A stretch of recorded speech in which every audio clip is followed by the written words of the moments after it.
Hello guys, good morning! Madlang people, mabuhay! Me, miss you! Me. Today is Monday at last day na to ng mga bata na walang pasok dahil tomorrow is back to school ang mga student natin. Unet? Student natin, back to school ang mga student natin. So mamaya papagupitan ko si Kyle na baboy. Ito guys. So. Ayan si Kyle. Nasa yan si Lucas.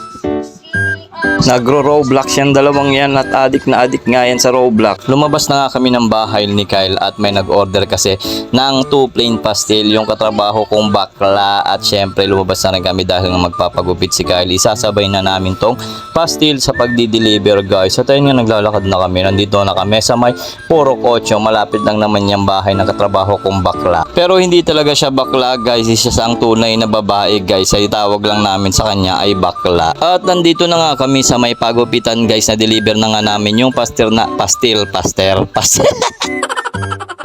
Pastil guys, pastil. At ayan nga, nandito na nga kami sa may pagupitan.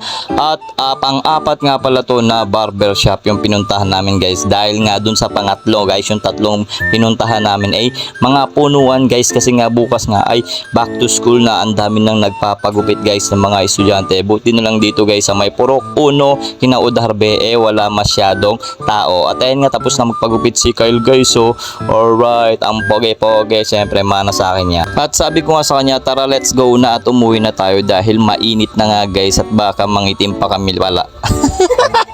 Kaalam mo naman mapuputi talaga no?